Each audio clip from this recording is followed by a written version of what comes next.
Ayun, gabundok na buya.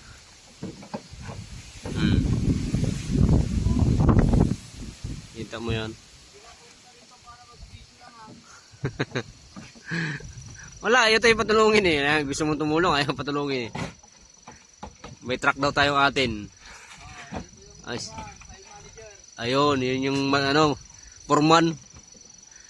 Tapos, kami yung 5 man.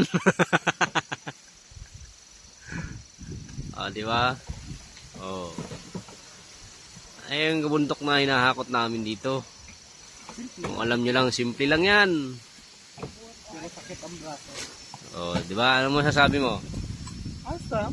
Para sa akin, okay naman. Kesa naman habal-habal ako sa Pilipinas. Liit ng kita.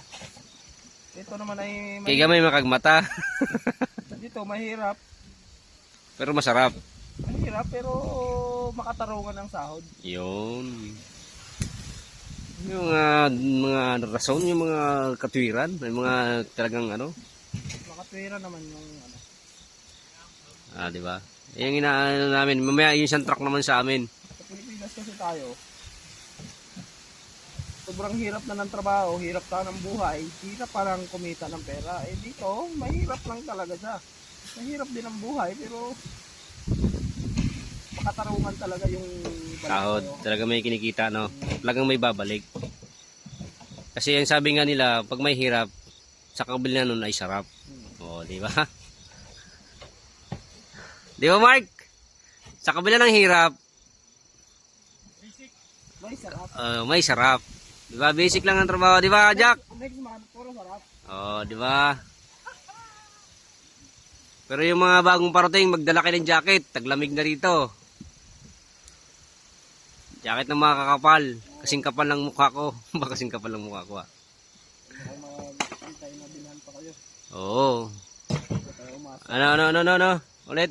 Huwag kayo umasa na bibilhan kayo. Kasi may amo talaga na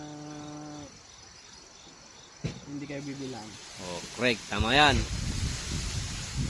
Kaya bumili na kayo ng mga pangangailangan nyo. Yung mga tulad ng efficient oil, gamot, vitamins, alaksan. Yan. Kasi sa unang sabak nyo talaga sa mga ganitong trabaho, masakit talaga ang katawan.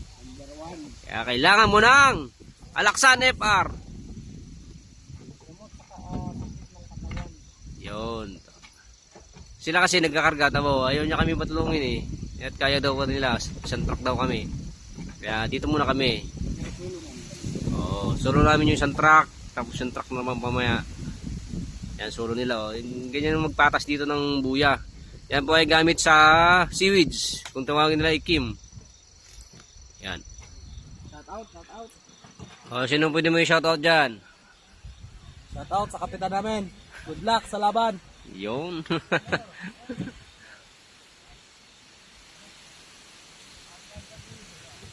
Nandito kami sa may medyo gubat, tapos katabi ng kalsada.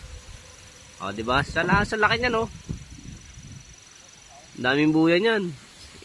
Yung nahakot namin kahapon, siguro 1/4 na. 1/4 na, sa 1/4 na. Wala pa kami sa kalahati. Di ba, Mark? Easy lang, easy. Chillax lang muna.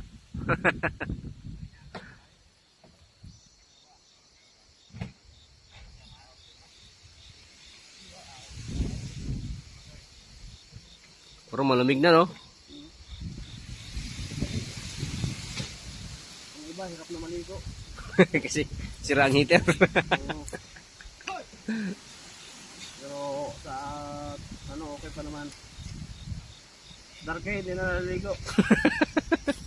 Ulitin mo ulit.